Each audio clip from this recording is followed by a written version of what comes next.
Assalamualaikum warahmatullahi wabarakatuh. Jumpa lagi dengan saya, Dewi. Kali ini saya akan menjelaskan tentang bagaimana caranya kita sebagai orang tua mengarahkan kecenderungan seksual pada anak.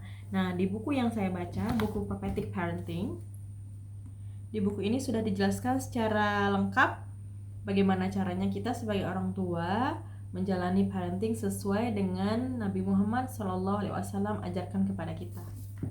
Jadi untuk mengarahkan kecenderungan seksual pada anak ada beberapa poin yang perlu kita ketahui. Yang pertama adalah melatih anak meminta izin ketika masuk rumah atau kamar orang tua. Nah, di sini mungkin kita sudah ajarkan adab masuk ke dalam rumah kepada anak kita ketika anak kita masih balita. Misal, ketika masuk rumah harus assalamualaikum dulu ya, harus masuk tangan kanan dulu, kaki kanan dulu ya.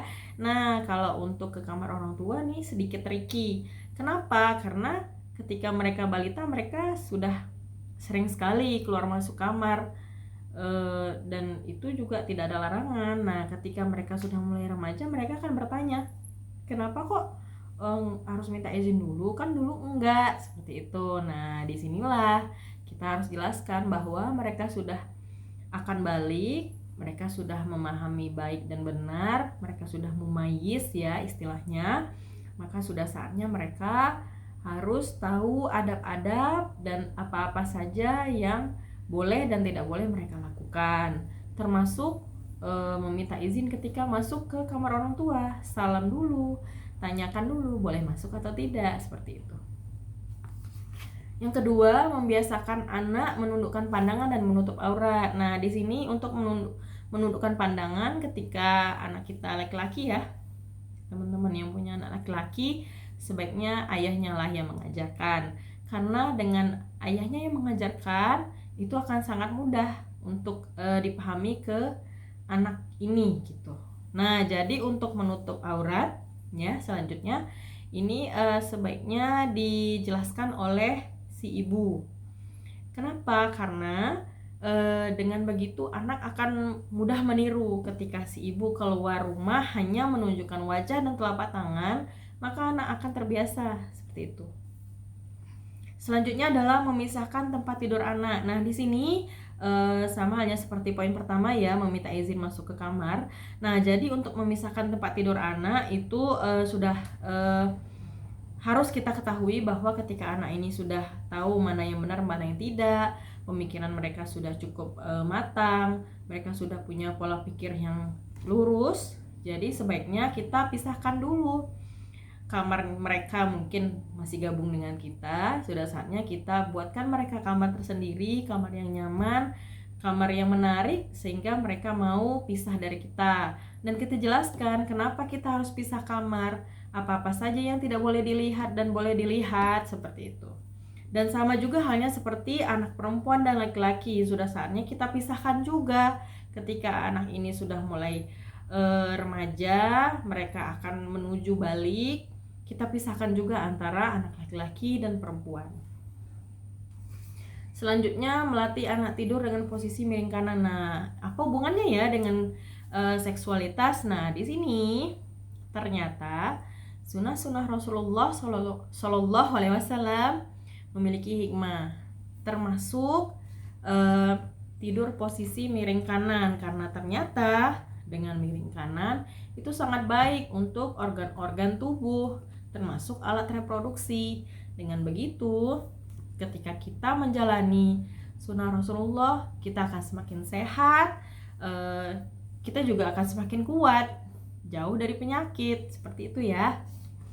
Selanjutnya, menjauhkan anak dari ikhtilat bersama lawan jenis. Nah, mungkin teman-teman, kita sering melihat anak kita ya gabung sama main ya, misalnya main anak laki-laki dengan anak perempuan itu bergabung, misalnya main lompat tali atau main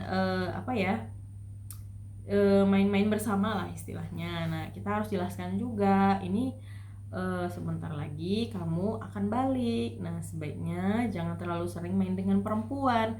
Kamu harus main dengan teman-teman sesama kamu, sama-sama laki-laki, perempuan dengan perempuan, laki-laki mainannya ini, perempuan mainannya ini, seperti itu.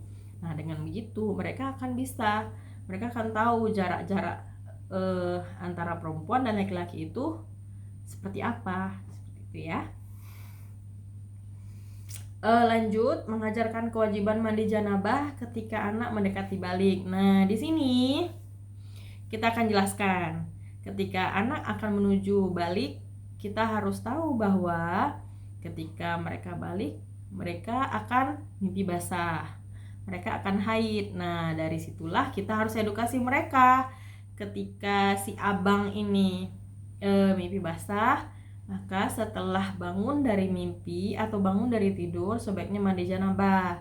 Sama halnya seperti perempuan, mereka akan balik ketika mereka haid.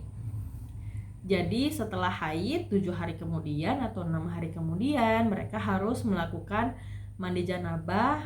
Setelah itu baru laksanakan sholat fardu. Nah, kita sebagai orang tua harus jelasin niatnya seperti apa, syaratnya seperti apa dulu yang harus dilakukan, pertama, kedua, ketiga, dan seterusnya, seperti itu. Tapi sepertinya orang tua tidak akan kesulitan untuk mengajarkan ya, karena memang sudah suatu kebutuhan primer rasa saya. Oke, selanjutnya adalah menjelaskan perbedaan jenis kelamin dan bahaya zina ketika anak mendekati balik. Nah, jadi ketika anak kita sudah menuju balik, belum balik ya, menuju balik, kita harus jelaskan dulu bahwa perempuan dan laki-laki itu berbeda. Laki-laki auratnya seperti ini, kelaminnya seperti ini. Perempuan kelaminnya tidak seperti ini. Dan kamu tidak perlu tahu tentang kelamin perempuan seperti apa sebenarnya.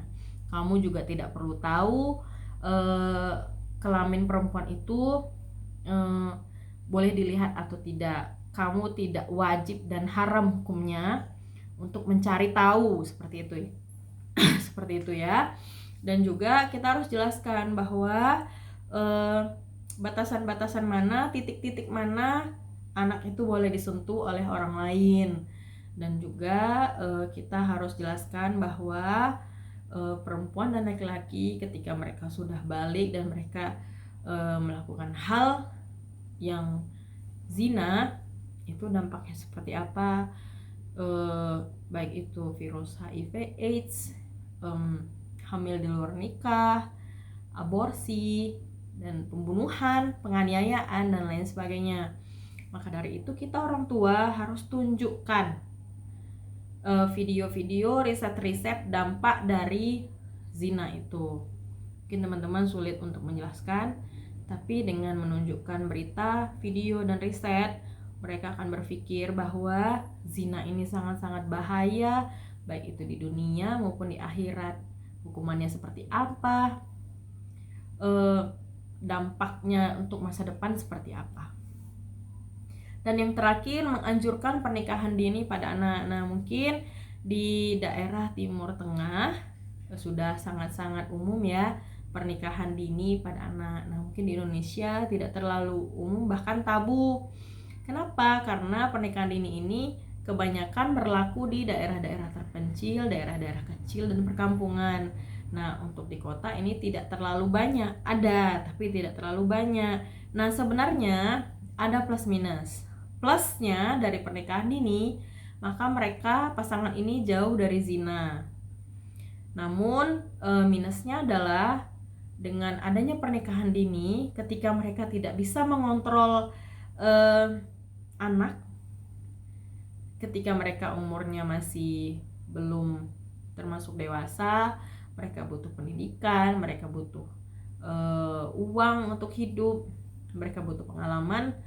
Tapi ditambah lagi dengan anak, maka kehidupan mereka akan seperti ini. Nah, itulah peran kita orang tua, jelaskan apa dampaknya dari pernikahan dini, apa dampaknya dari zina. Nah, dua-duanya ini sebenarnya jangan dilakukan. Maka dari itu kita tunjukkan riset, kita tunjukkan berita-berita. Dengan begitu mereka akan berpikir sendiri. Seperti itu ya. Jadi itu saja bagaimana caranya kita mengarahkan kecenderungan seksual pada anak Semoga bermanfaat. Terima kasih atas perhatiannya. Mungkin penjelasan saya sedikit agak sedikit kacau ya, tapi saya mohon maaf. Terima kasih. Assalamualaikum warahmatullahi wabarakatuh.